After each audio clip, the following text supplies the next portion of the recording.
Good afternoon. Today is Friday, the 31st of May, 2024, just after 1 o'clock. Welcome to UK Column News. I'm your host, Brian Gerrish. Delighted to have Ben Rubin with me in the studio. Delighted to be here, Brian.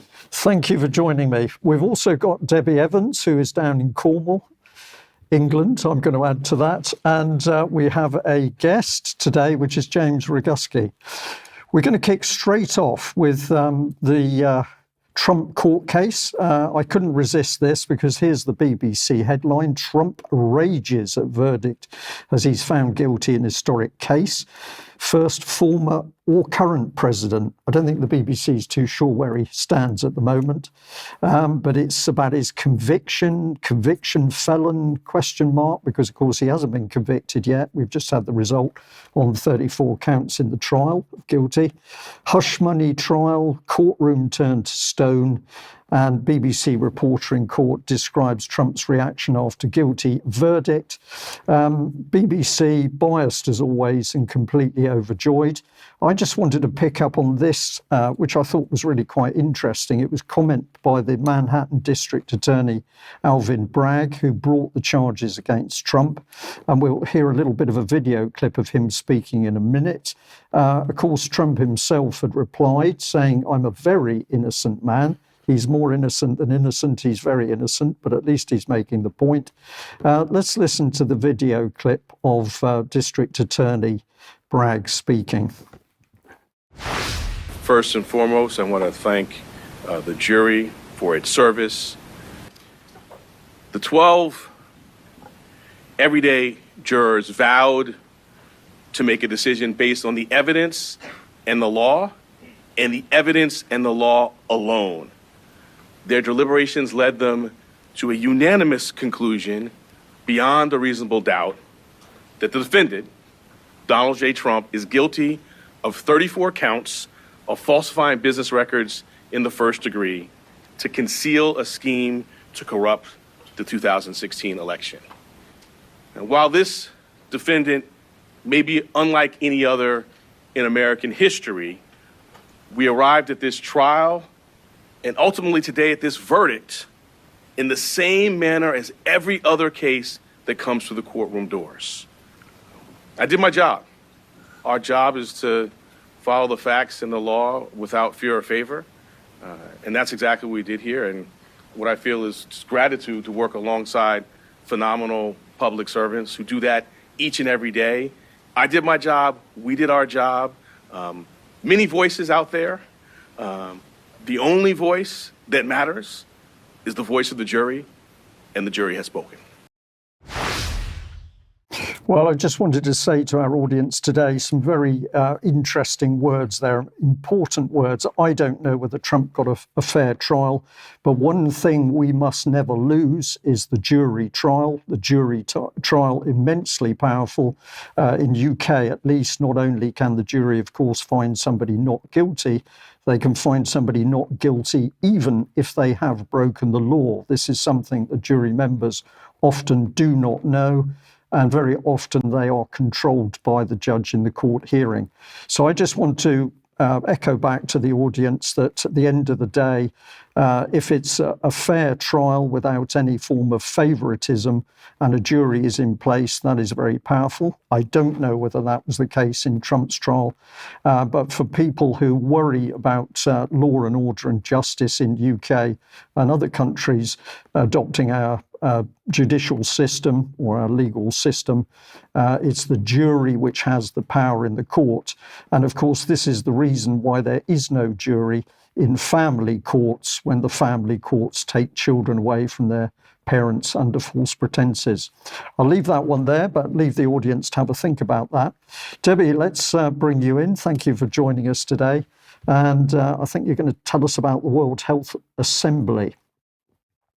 I am. Thank you so much. And hello, everybody. I'm delighted actually to be joined by James Roguski today, who's joining us very early, his side of the planet. So thank you, James, because we're going to be catching up over what's going on at the World Health Assembly this week, because as everybody knows, the United Kingdom have no sitting parliamentarians at the moment. We have no discussion. We have wall-to-wall mainstream media of electioneering, and we're not getting to hear about what's going on at the World Health Assembly with regards to the WHO Pandemic Preparedness Treaty. So James has very kindly agreed to give us a quick snapshot of what we, the British in particular, need to know. Welcome, James. Thank you so much, and over to you. Well, thank you very much for having me. And like any other good, murder mystery, there have been many plot twists at the end.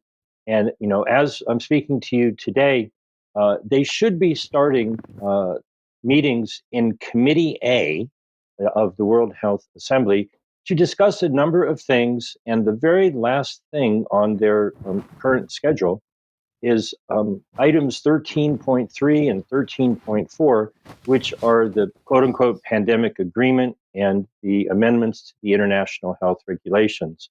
I fully expect that they might go deep into the night discussing what's going on, because earlier in the week, there were 3 separate draft resolutions proposed.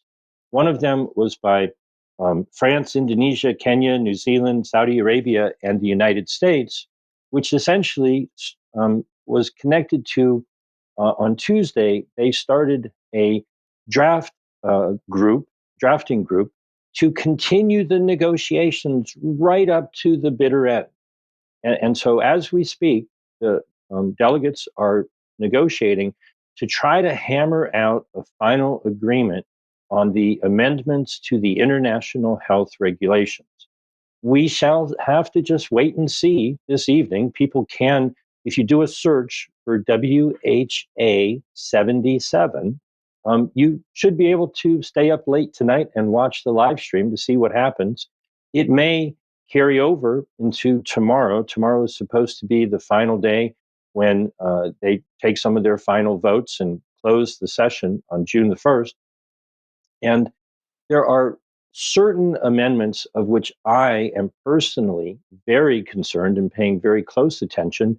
Articles 24, 27, and 31 involve international travel. And what's going on there is with Article 31, it states very clearly that when you leave your country and you're traveling to another country, the officials there have you over a barrel. They can, according to the existing regulations, it forced people to go through a medical examination, prophylaxis, whatever it is nowadays that they call a vaccine, isolation and quarantine. And the terminology that they use is that they can compel people to do that. Now, they actually want to strengthen that by having the conveyance operators, the airlines, the cruise line, the train or bus or whatever type of travel you might be going on, to enforce that, on board when you're embarking or disembarking. So locking down international travel is one of the areas where I want to make it clear, this is not the WHO mandating such things. It's all of the nations agreeing to exert their national sovereignty in order to inflict, their will upon the rights of individual travelers and your bodily autonomy. So we shall see if they manage to reach an agreement on the amendments. Now, there were 2 other proposed draft resolutions, one from the 47 member states of the African region, and one from Australia, Brunei, Canada, Norway, and Pakistan, which essentially seems like they're not going to reach an agreement on the quote-unquote pandemic treaty or pandemic agreement. And it looks like they are going to call for either a special session of the World Health Assembly later in 2024.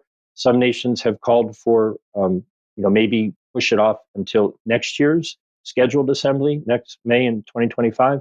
The United States said, we're going to need more time than that. So stay tuned. It's a soap opera as the WHO turns. We will hopefully find out tonight or tomorrow morning what they have decided. While everyone is distracted by everything else going on in the world, they'll be staying up late tonight and early tomorrow morning to make decisions about, the future of the health of the world.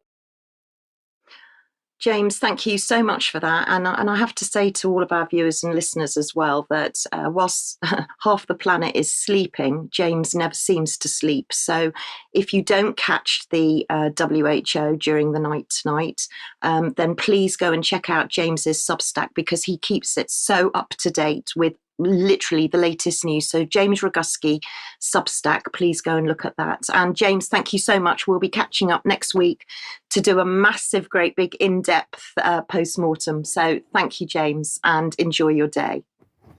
Thanks for having me.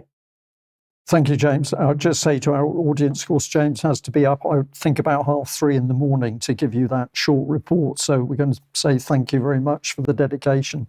Debbie, you're going to take us on through into the World Health Assembly. Yeah, I am going to stick on that just for a second, because Mike on Monday showed Tedros at the World Health Assembly, and he did make a very good observation. Look at the lapel badge that we have on Tedros's suit. It seems to be antimicrobial resistance. So just hold on to that thought, because AMR is going to be something that we're going to be talking about a lot moving forward. But he was there and he was presenting the prize, a prestigious prize, to Professor Katalin Karikó, and also to her colleague, Professor Drew Weissman, for their prestigious scientific work, which has enabled the development of mRNA. So I thought, well, she's got all these prizes. Let's have a look at Katalin Karikó. She is the vice president of BioNTech, and her career has been focused really on RNA and mediated mechanisms, with ultimate goal of developing in vitro transcribed mRNA for protein therapy. This was originally a genetic product. She's from Hungary. And basically, she couldn't get any funding for any of her research because it was deemed too dangerous. Catastrophic, I think, is what Cheryl Granger, our dear colleague and friend, described it as. So how did she land up at BioNTech? Because she couldn't get any research funding in Hungary, so she went to the United States. And I caught up with this article from the Daily Pennsylvanian, and it says, "Not of faculty quality, how Penn mistreated Nobel Prize-winning researcher Katalin Karikó." Well, Penn is actually a university. It's an Ivy League research university in Philadelphia. And I went on to look in the article and have a look and see what they say. It's quite extraordinary. Her colleague, David Langer, who convinced Penn to take her, said she's incredibly hardworking. She's just insane. She had her lab space removed because her work was just deemed non-fundable. She kept getting kicked out of the laboratories, and even to the point, actually, where her belongings were packed up and she was sent on her merry way. So Katalin Karikó was effectively thrown out of universities, and that's how she landed up at Penn, at BioNTech, excuse me.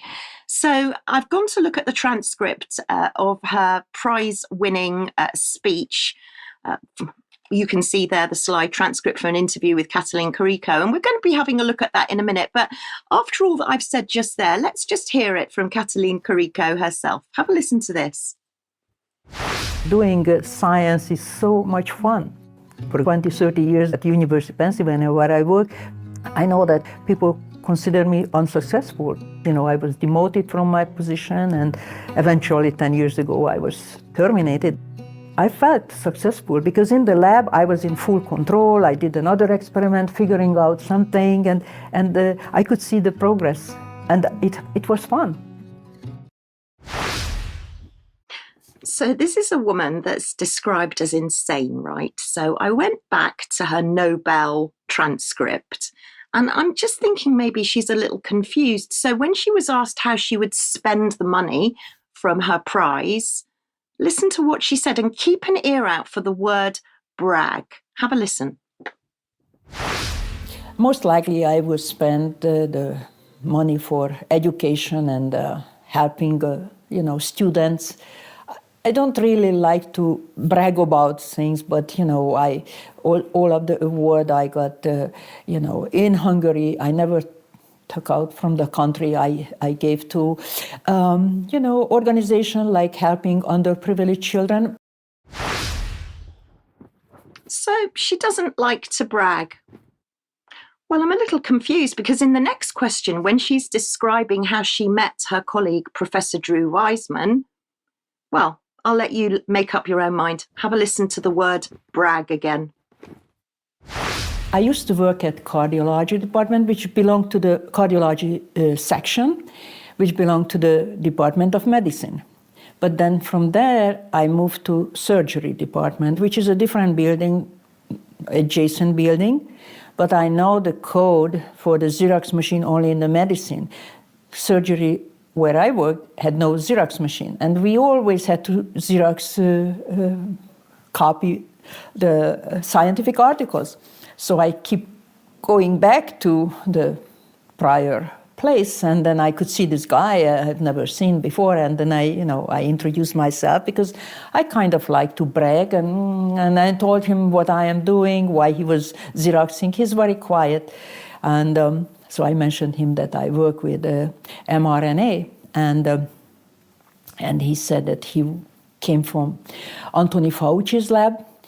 At that time, it didn't ring any bell for me, Fauci. It was not in the television all the time. And then he said that he wants to make a therapeutic or prophylactic vaccine for HIV. And we started to talk more. And then I told him that I can make mRNA for him. And then he gave me the genes, and I cloned and I made RNA, and we started to work together. So it is true, we met at the Xerox machine, but that part that we were wrestling and fighting, that was not true. Amazing what goes on at the Xerox machine, isn't it? While she's mixing and cloning and making up mRNA, which I would like to say was classified a genetic product. And then when she went to BioNTech, it miraculously became a vaccine. These are the words from a woman who no one would fund, who was actually got rid of and was by her own colleague called insane. That's who won the Nobel Prize for mRNA. And Debi, we're now at the point where our lives are in this woman's hands through the work that she's doing now. Just incredible. Thank you very much for bringing that to our attention. And I'm sure many people in the audience today will be simply stunned at the quality of the people who are supposedly looking after our well-being and health. Well, are the pharmaceutical companies up to the B standard, do you think, Ben? I think they probably are, to be honest with you. Yeah, we're going to talk about the letter B today and how it relates to global fascism, specifically as it's linked to these four organisations: the B Team, Be Good for Leaders, B Corporation, which you'll be familiar with, we've talked about it before, and the Better Business Act.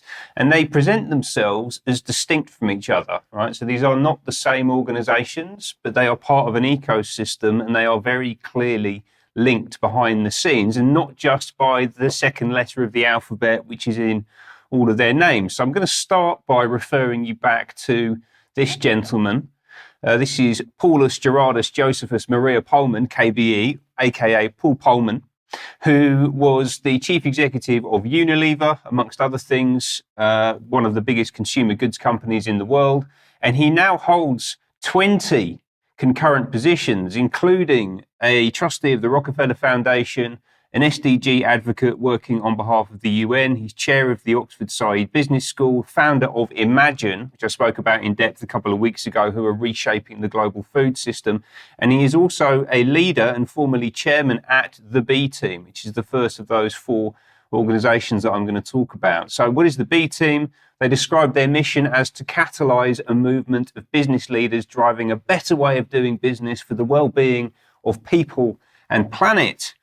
We can recognise a lot of the language here if you're a regular viewer of The column, they've been around for just over 10 years. This came from their website. I'd recommend going to read this report. It's the B Team at 10. And they described their journey from 2013 to 15 as forging a new path for business. They launched with a stellar cast of philanthropists, business people, political leaders, Richard Branson, Arianna Huffington, Mo Ibrahim, Mary Robinson, former president of Ireland, Ratan Tata, were in the mix. From 2016 to 2018, they were partnering for impact. And partnering is the 17th SDG. This is all very closely linked into the development or the delivery, of the Sustainable Development Goals. For 2019 to 2020, they were leading with humanity at the heart. And you can see there Mark Benioff, the Salesforce CEO, on the left-hand side there. And he's also a member of Linda Rothschild's Council for Inclusive Capitalism. So this is part of that same network. And then from 21 to 23, they were catalyzing new leadership. They put a big statement into, I believe it was the New York Times, asking Joe Biden to become the climate president. So they are activists. They're promoting a very specific agenda. And how do they do it? They have a compass. This is what guides them. They're about being bold, brave, working with purpose, having principles, delivering sustainability, equality, and accountability, and most importantly, focusing on humanity, putting humanity at the center, or maybe in the crosshairs. Who knows? It could potentially maybe a slightly sinister dynamic to this too. Now, what do they do with this tool? They use it to guide what they call radical collaboration. So you can see the tool on the floor there in the center, all of the participants in this group. You see Richard Branson sitting there and a bunch of other people that we've already talked about. And essentially they're coming together to formulate policy, develop ideas, and then disseminate that down out into the organizations they work with and for, and some of them which they own, but also more broadly into the system. Now, they don't do that themselves, right? This is really important. This is a network that we're looking at. They're interconnected with each other, and they signal to each other, which is where the B is really important. Second organization is this one, B for Good Leaders Summit, and this took place in Amsterdam last week. Lovely little bit of one-eye symbolism there, I think, in the logo. That's a bit blatant, isn't it?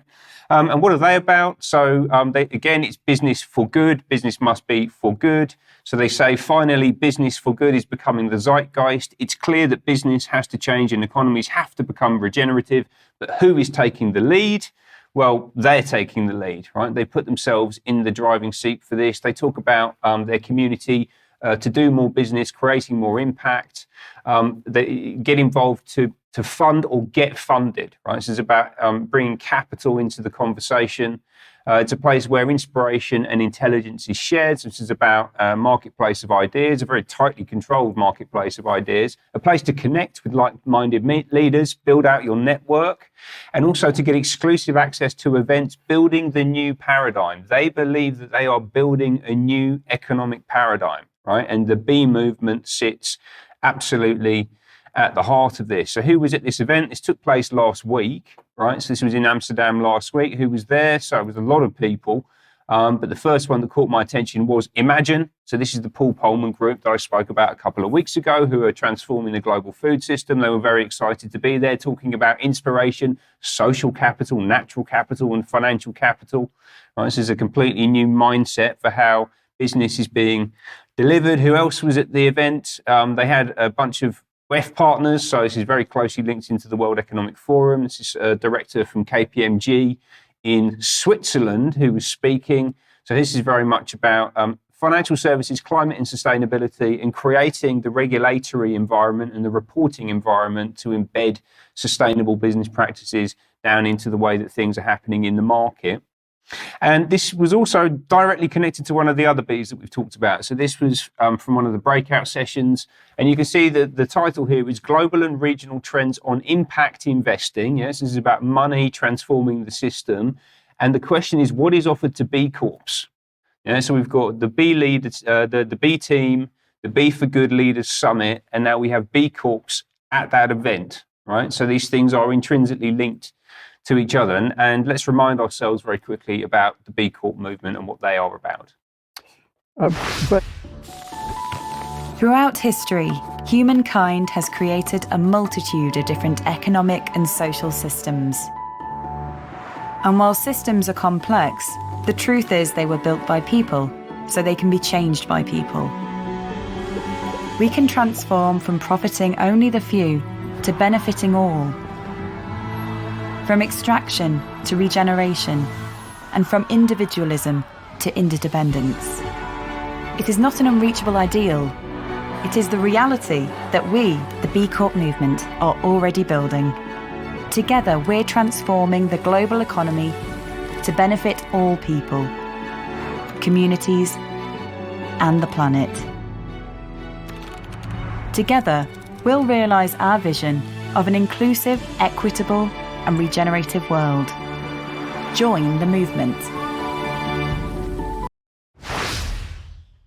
Well, Ben, if I may, a couple of our audience already picked up on the fact that it's very common purpose, like you've got people playing games together about very big and serious subjects. So I noticed that straight away, important people sitting around playing a game together. That's to do with reframing them, whether they realise that or not.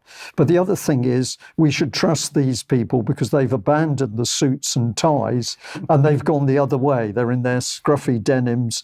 They're all looking remarkably casual. So there's a lot of manipulation of the public, even in the way they're presenting this B initiative, in my view. Absolutely, yes. And they're wearing jeans and trainers now, but they're still being paid by the same people. Ultimately, right? So nothing's really changed behind the scenes. So that was the B Corp movement, and actually, you know, I mean, this little screen grab that I took, I think says it all, right? So what have we got? We've got a globalist flag. I'm not even going to talk about the ideologies behind it. It's about climate justice. It's about BLM, yeah, so neo-Marxist political movement and delivery of the Sustainable Development Goals. You can see there on the right-hand side. I think that encapsulates it perfectly.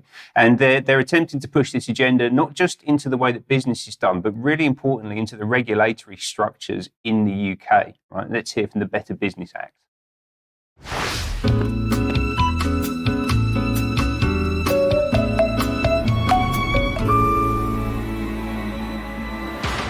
We mean business. Never has there been a more critical moment for humanity to be at its best.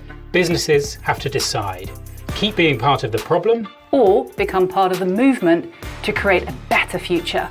We have to update the rules of business today. Instead of hiding behind the broken models of the past, we have to stop overproduction and overconsumption from threatening our natural world and everyone in it. And we have to build a table where everyone is invited to pull up a chair.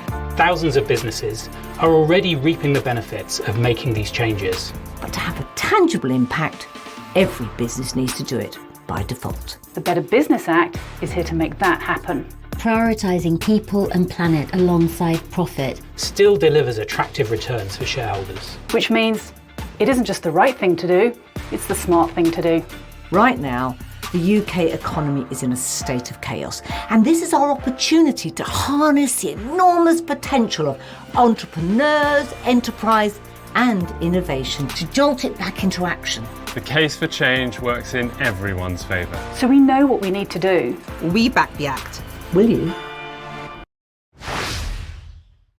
So very polished, bunch of very high-profile people on there. Mary Portas on UK television. So this is getting really a big push from the establishment. It was launched, actually they had an event last week at the Barbican, Better Business Day. You can see there Holly Branson, Richard Branson's daughter on stage. He was part of the B team that we talked about a few minutes ago. Just very quickly, their website is 33% more carbon efficient than other websites. I thought that was an interesting thing for them to pull out.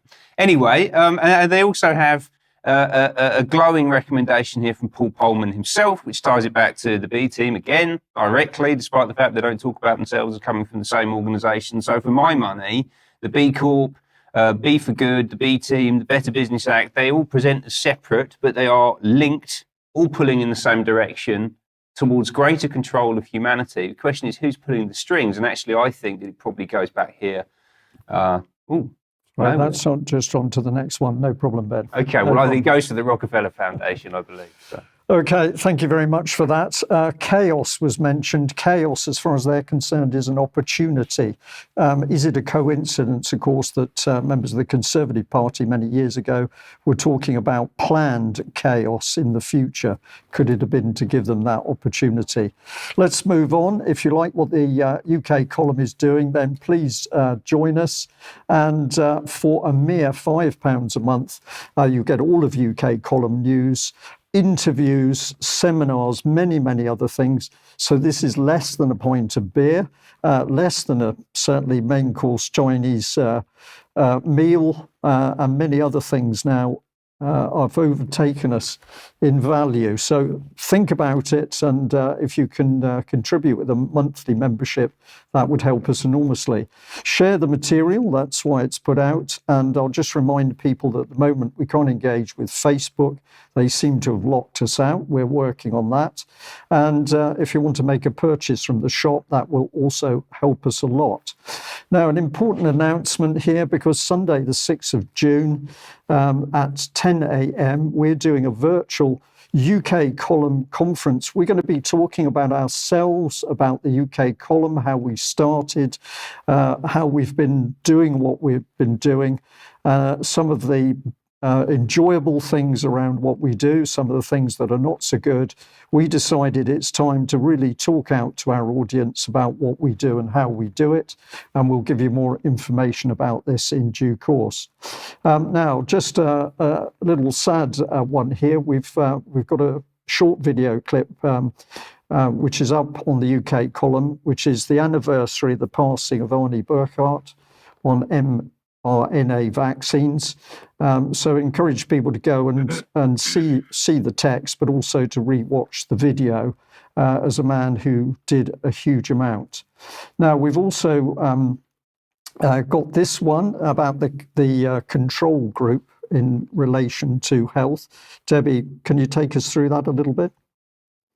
Yes, well, the control group, it's a choice. It's a parallel system, and I'd really, they're looking for a million to sign up. So it's on the front of the website now. Please go and have a look at it. And there's the choice. You have to make your own choice. Okay, thank you very much for that one. And this one here is the event, Classic Grand, the event on Sunday, June the 2nd, 2024. This is in Glasgow, and this is a fundraising event for those that have been injured by the vaccine. Our very own Professor Diane Rasmussen-McAddy will be there in attendance. She's got VIP access to the speakers, so we're looking forward to her reporting back on the news on the following Monday.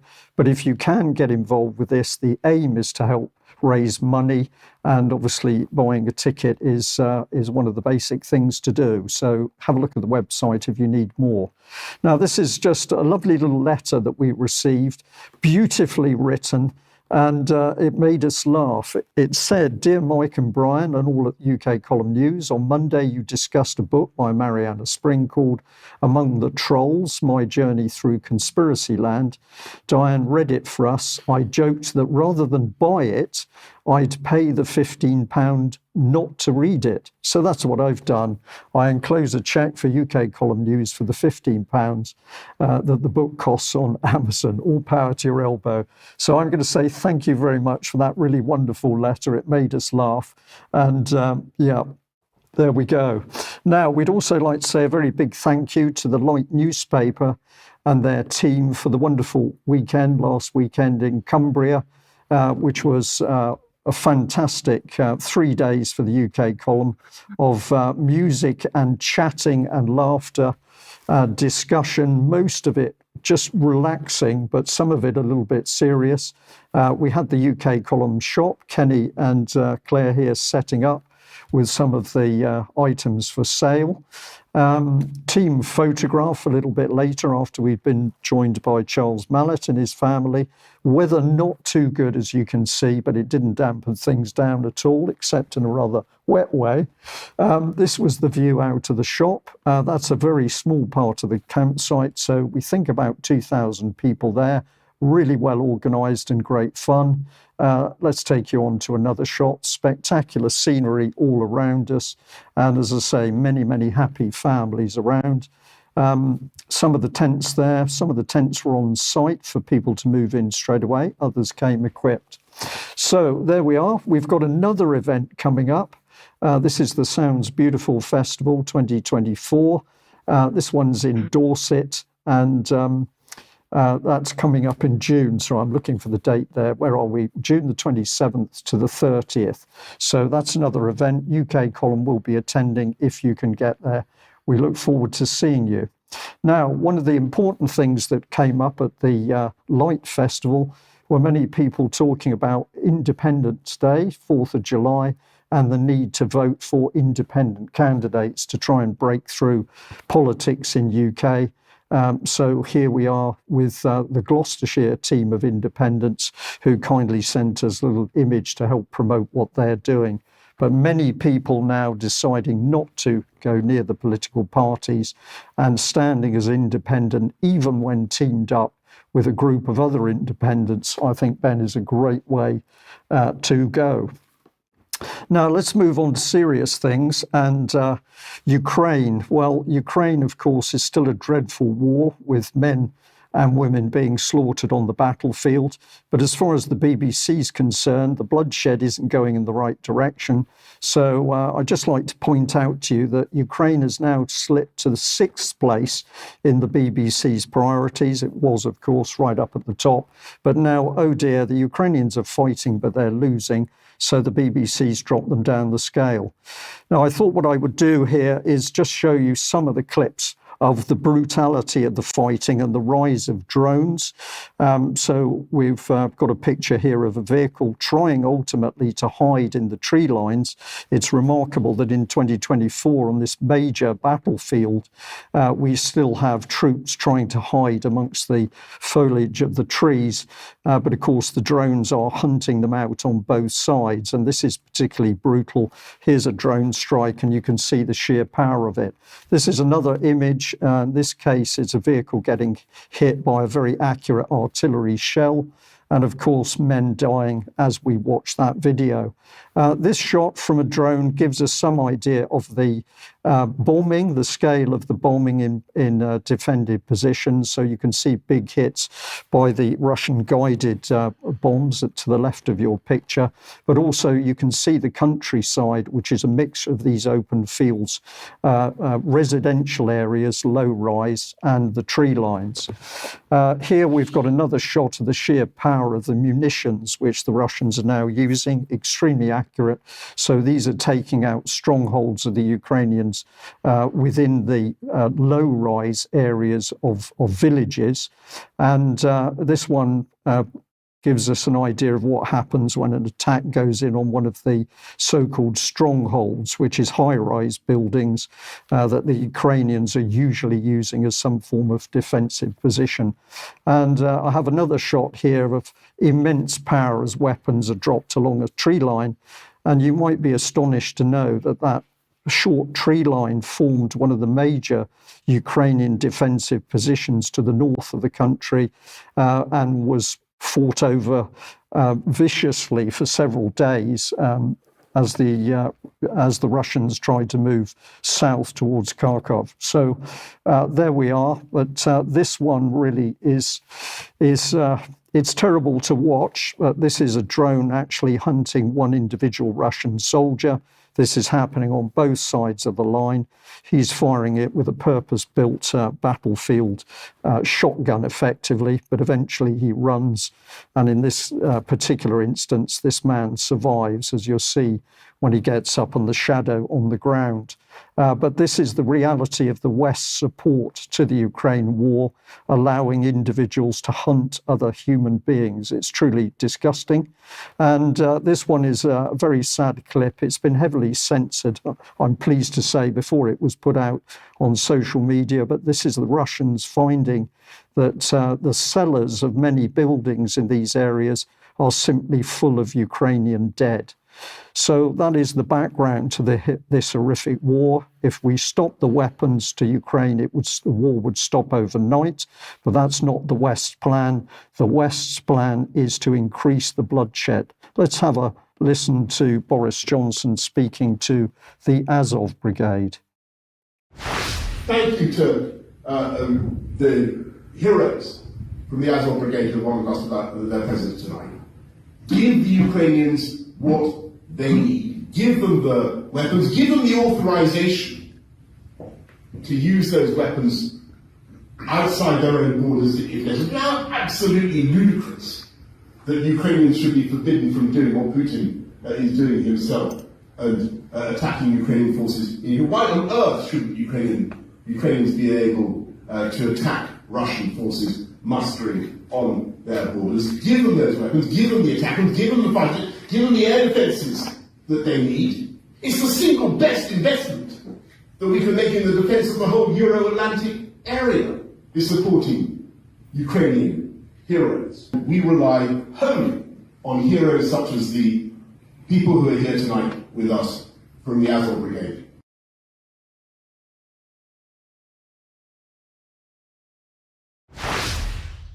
So, Ben, some of this is just difficult to describe because, of course, he's talking to the very brigade that BBC was describing as Nazi a few years ago. And what does he want? He wants to ramp up the war. Well, where's it heading? Let's have a look at some of the headlines being reported because, of course, we've got Joe Biden himself saying, yes, American weapons should be available for attacks within Russian territory. We've got this report here by De Welt. Germany says Ukraine can use its weapons to strike Russian territory. Italy says no, so some dissent, but the overall war hawks are pushing for more war in Ukraine. NATO is certainly pushing for more weapons and weapons to be used to attack Russia. Sweden jumping in as a relatively small country, to say use the weapons. David Cameron, of course, a war hawk from many weeks ago when he was caught saying that, yes, we should be attacking Russian soil directly. And then, of course, the Times here starting to ask the key question, will Putin go nuclear if Western weapons hit targets in Russia? I think that's extremely unlikely because at the end of the day, nobody knows the result of a major nuclear war. Nevertheless, it appears to me that Russia is consistently being goaded by the West, and this is going to lead to problems. Now, something that happened a few days ago, Mike did comment on it in the UK column News, but I just want to repeat what was happening, and this was the fact that Ukraine had used drones to attack the Russian early warning system. And the early warning system, of course, is to provide Russia with warning of a potential nuclear attack. If you destroy this system and Russia is blind, then Russia must assume that the next thing that will happen is a nuclear attack on Russian soil. But here we are with the West clearly helping the Ukrainians to undertake this very, very dangerous form of attack on Russia. Bloomberg here saying Ukraine claims a second hit on Russian missile early warning radar. The distance here is important, 1,120 miles east of Ukraine itself. And in my opinion, this can only happen with the full support of the West. And the Kiev Post here really not reporting the reality of what's going on. It's talking about US Air Force Global Hawk drones. And it says Sea drones strike sinking Russian warships watched by Global Hawk. Well, of course, the Hawk wasn't just watching, it was doing all sorts of things because these machines are sucking in all sorts of information from video, from signals intelligence, from radar, electronic warfare. These are effectively a battlefield in the sky. So what was happening? Ukraine did manage to sink two very small Russian boats by using sea drones. But here we've got in red at the bottom of your screen, the main track of the American drones. And of course, this would undoubtedly have been providing Ukraine with the targeting. So if we sum a bit of this up very quickly, US, UK, NATO are providing the intelligence, the signals intelligence, the satellite area and localized battlefield surveillance, command and control, communications, electronic warfare and targeting. This is not just being done by Ukraine, that's a nonsense. The US, the UK and NATO are pumping in the weapons and the munitions. They are also using the Ukrainian, in inverted commas, Russian war as a live testing ground for current and future weapons and systems, so very cruel and cynical.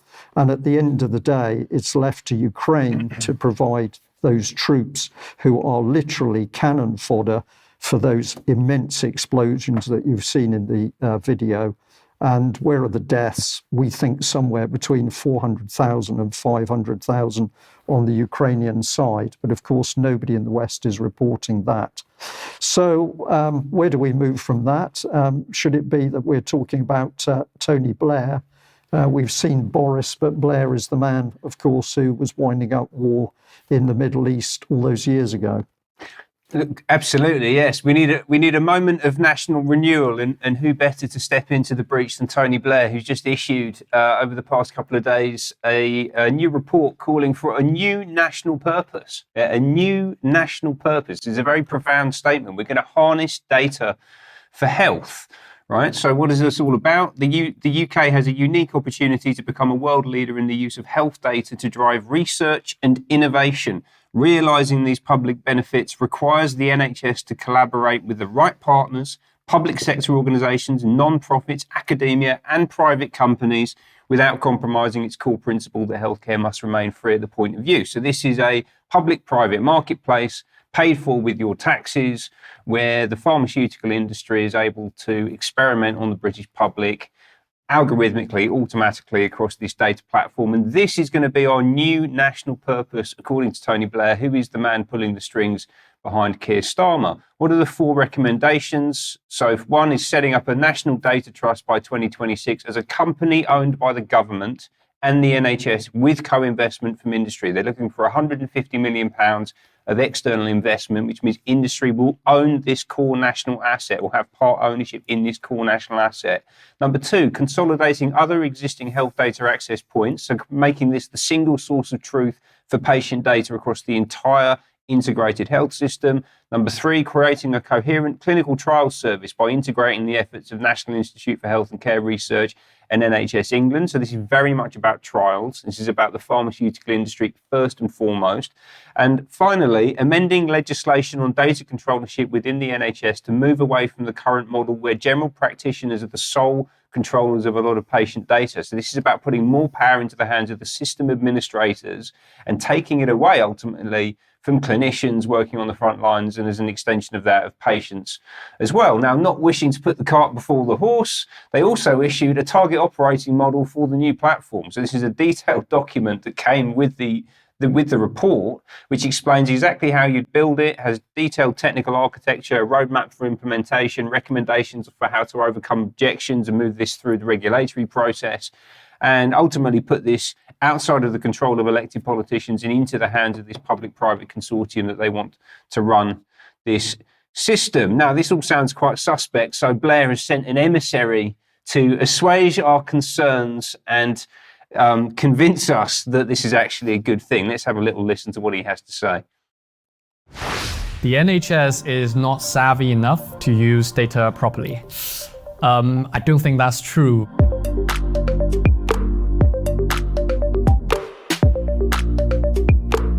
Certain sensitive types of data should be off limits for commercial purposes. Absolutely, that is the right thing to say. When we talk about the use of health data, there are certainly use cases that are so sensitive that we should really just not have it on the table. For example, for insurance companies to have access to health data that might lead to adverse outcomes. So we need to set out the right guardrails for different kind of users when they want to access health data to make sure that public is protected at all costs. Commercialization will only ever have a negative impact on public trust.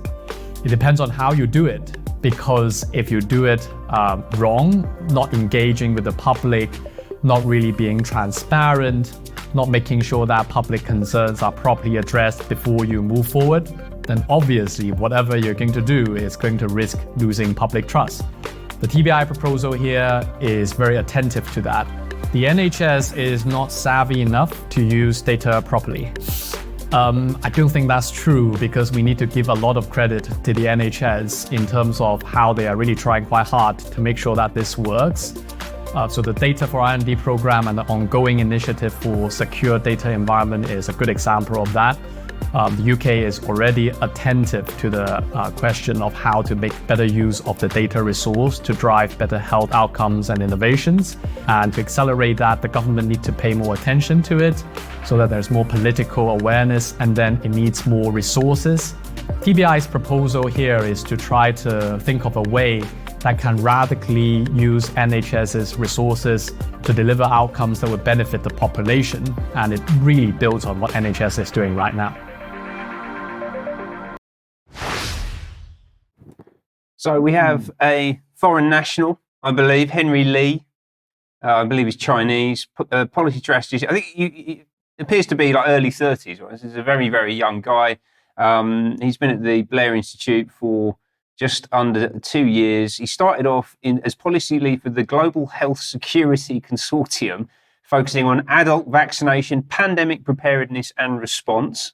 Terrifying. And then he's now become the senior policy advisor for policy and politics. Can you be a policy advisor for policy? That's a bit odd, isn't it? But anyway, he's here to talk about our new national purpose, Britain's new national purpose. He's all about health, biotech, industrial strategy, and really crucially, let's be honest, capital markets reform. I'm not feeling particularly reassured. I'm certainly not. And I'll just say, somebody in the chat box said, well, nobody's taking notice of Tony Blair. The problem is that many people in the wider public are not listening to Tony Blair, but they need to be, because, of course, he's describing the sorts of policies that are going to affect all of our lives if we allow him to get away with it. So absolutely, we should all be watching Tony Blair. Thank you for that, Ben. Debi, let's bring you back in. And what have you got? That this is a collaborative effort between Professor Diane Rasmussen-McCaddy and Cheryl Granger, because originally we are looking at antimicrobial resistance, and we're going to be looking at a lot more of it in the future. But this is where we need UKC Verify, and we need Diane. So I'm just going to throw this out there. Is antibiotic resistance fake news? And I'm going to use this as an example, because have we become antibiotic resistant? Are the public being blamed for overuse and demanding too many antibiotics? How much of this antimicrobial resistance narrative is actually genuine? So, well, Prince William thinks it's very genuine. In fact, Prince William thinks it's so serious, and he says that antimicrobial resistance jeopardizes the well-being of future generations. So much so that he's become patron of an appeal to create the Fleming Centre. So what is the Fleming Centre and the Fleming Initiative? Well, when we go to look at what the Fleming Initiative is, it says that it wants to keep antibiotics working for the next 100 years. 100 years keeping antibiotics working. However, what I would say is keep tuned for future broadcasts, because we're going to be looking at what antibiotics? So who are they partnered with, the Fleming Centre? Well, I just want to make you aware of this, and please note Imperial, right? So this is very important. Moving on. So Imperial College Healthcare are teamed up with Fleming. So just take note of that. Now, Prince William's support for Fleming has continued, but interestingly, it looks like he's put a time limit on it, because he says he's going to support it for the next 5 years, which seems extraordinary that he's put a time limit on it, but he has. So let's go and see who's in the leadership, because it's always interesting to see who leads these organisations. And we've got Lord Darcy, which I'm sure in future programmes, Ben and Brian will be saying heaps about Lord Darcy. We've got Professor Tim Orchard, who's a gastroenterologist physician, and Professor Hugh Brady, who's the president of Imperial. But as we go and look at the senior team, it gets a little bit more interesting. And there you see our very own David Halpern. And you think, well, what is David Halpern doing with regards to antimicrobial resistance? Well, we'll come on to a bit more of that in a minute.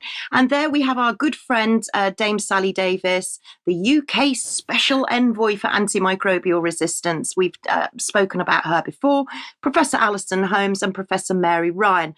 And so this is very interesting, actually, because just recently, when it comes to behavioural science, I have to say that we're going to talk a little bit about David Halpern and what he's up to now. But for people that don't know, Professor Diane Rasmussen McCaddy, who is on Twitter at DianeUKC, is now in contact with the very own Dark Master of Cambridge, Professor Sander van der Linden. So when it comes to behaviour, I think Diane is going to be bringing us some exclusives because she is now in direct contact with him. So when we look at what David Halpern is doing with regarding to this Fleming initiative, it's CHAIN. Well, what is CHAIN? CHAIN, Content Health and AMR Innovation Network, the new media network that's been led by Fleming. This is all about behaviour change. This is all about tackling the spread of drug-resistant microbes known as AMR.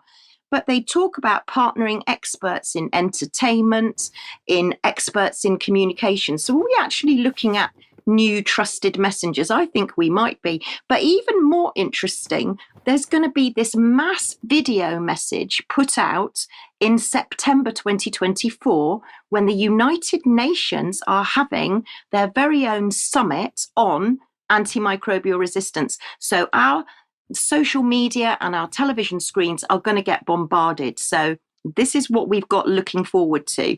So I just want to take you to one of David Halpern's papers that you can read. This is a behavioural science written by him, and you can see the abstract is talking about nudging antimicrobial stewardship. Well, we'll be talking more about that in future programmes because you've got to make a pledge now to the UK HSA that you won't use antibiotics. Good hand hygiene, so more sanitizer. Doesn't that please everyone? And hospital visitor compliance as well, not to mention meat is, we mustn't give antibiotics to animals, so let's not forget the animals.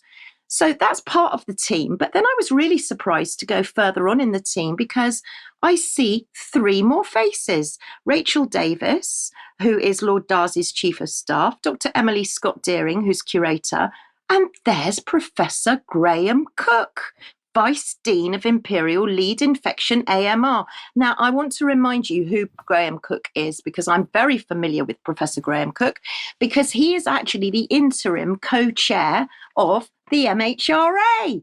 Isn't that convenient? So I went to have a look. There's a little a resume that will just confirm that he is the interim chair of the MHRA. So I went to look at his declaration of interest because I thought, oh, that's strange. I don't remember ever seeing the Fleming initiative put on his declaration of interests. So when we go to look at February 2024, we can see that he's declared Imperial, he's declared Pfizer, Sanofi. I mean, you know, this is huge conflicts of interest, everybody. I know that you're all going to be gasping at the fact that he's being paid by Pfizer and the likes of Sanofi, but this is the truth, he is. But there's no mention of Fleming there. So I went to YouTube because I thought, well, I'll check out the transcript of the last board meeting that was actually published. So the next slide, you'll see a picture of the YouTube that I actually went to, just so that you can see that there's nothing mentioned. And then I thought, well, this is strange. So the Fleming initiative, well, who else are they in collaboration with? Well, I thought, you know what, I'm going to write to the MHRA. I'm just going to ask them why these declaration of interests haven't been declared. So I sent them an email, as you can see there. I won't read it all out, but it's just saying, basically, if you could let us know why he's not declared this by last night, so we would be able to broadcast today, we'd be grateful. And we got a lovely reply from Jamie at the news desk to say, for background, the Fleming Centre is a collaboration between Imperial College NHS and Imperial College. Therefore, it's covered under the Imperial College Declaration on Professor Cooke's Declaration of Interest list. So I thought, well, this is interesting. And I think I'm going to have to go back to Jamie again. And I think that Diane is going to have to be doing some fact checking, because I've now found out that GlaxoSmithKline are also funding the Fleming Initiative to fight antimicrobial resistance. And I thought, wow, that's interesting. How much money are they putting into it? Well, they're putting in a nice eye-watering 45 million and to tackle AMR. But oddly, last week at the MHRA board meeting, a little anomaly happened. Have a listen to this, and just it literally blink and you'll miss it. But this was picked up at last week's MHRA board meeting, exclusive. Questions from board.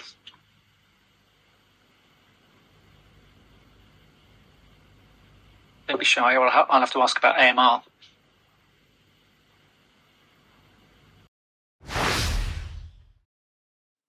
What was all that about? Some weird looks and little grins. And why is he even mentioning AMR?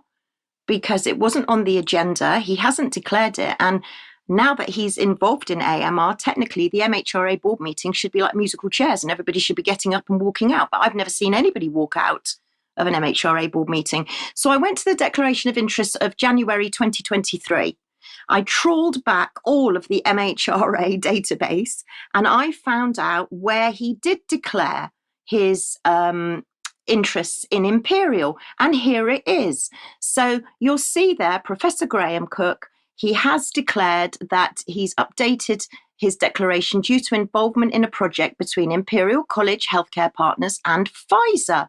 So he's declared Pfizer and Imperial College. But I don't remember hearing it on the board meeting because I listened to every board meeting. I've been to every board meeting. I don't remember him declaring it. So I went back to the original board meeting and I had a listen and I can't hear it. And I think we might have a clip of it. So if we just move on to page number 3 and look at the declarations of interest, can I just ask board members if there are any new declarations that have already not been declared? So I'm not seeing anybody raising any points there. So on that basis, can I assume that the register is accurate? Okay. Having reviewed that register, I've concluded that there's no reason to ask anybody to step out of the meeting for any of the items, and I'm therefore proposing that no further mitigations are required. Can I just check everyone's content with that? Thank you. Okay. That's strange, don't you think? That it's written in the minutes, but in the corresponding video, there's no mention of it at all. So I went to their policy, the MHRA policy on declaring and managing interests for members of the MHR Unitary Board. Now, I know that many of our viewers and listeners, you've all been members of boards before probably, and you've been asked for conflicts of interest, or maybe you've even chaired boards. So I'd really like your advice on this, because this policy, it says responsible officer Stephen Lightfoot. Well, Stephen Lightfoot left nearly a year ago, so it obviously hasn't been updated. It says the next review date is due January 2024. Well, we are now nearly June 2024, and there is no update. But what does the policy actually say? I'm not going to read out everything that it says, but it basically says that if members become aware of a matter in which discussion at board meetings could be regarding as affecting their impartiality, they must alert the board secretary. And also they say that, you know, if an issue does arise for discussion, they have to excuse themselves. But I have never seen anybody leave the MHRA board meeting. And the conflicts of interest are wide and very varied. Not one person has ever got up and left. And I want to remind everybody too as well, the MHRA is 86% funded by the pharmaceutical company. So I'm not quite sure what exactly has been going on at the MHRA. Do you call this transparency? Because what I would also say about Professor Graham Cooke is he's declared Sanofi. And I know that Sanofi makes sodium valproate. And I know that he's never excused himself from the room when sodium valproate is being discussed. So there are a lot more questions, a lot more examples to bring forward. And I think Professor Diane Rasmussen-McCaddy And Cheryl and I are going to be very busy moving forward. Is this the next behavioural PSYOP moving forward? Detailed and comprehensive investigation, really. In the comments, I can already see people saying, my goodness, this is a major scandal, which of course it is. And it's around our health and our safety at the hands of the pharmaceutical companies. So I think a lot more work to be done. But of course, the more people who are awake to what's happening, the better our position to get it stopped. And I would also say replace some of these people from their official posts. Unfortunately, we're out of time, so we're going to have to leave it there. Ben, thank you very much for your report. Debbie, thank you. Big thank you to our guest, James Roguski. Another excellent report. We will be back in a few minutes for extra time. We're going to be talking a little bit about how people approach the UK column. We get some wonderful emails, some tremendous information from most people. There are a couple of people who think that they can get engaged with the UK column by attempting to bully us and pressurise us. And I was very disappointed that this happened recently with a man who says he is an ex-policeman. But we're going to discuss that in Extra, UK column Extra, in just a few moments. To our worldwide audience, thank you very much for joining us. We will be back for another news Monday next week. But if you're a member of UK column, stay with us for UK column Extra. Bye-bye. Bye-bye.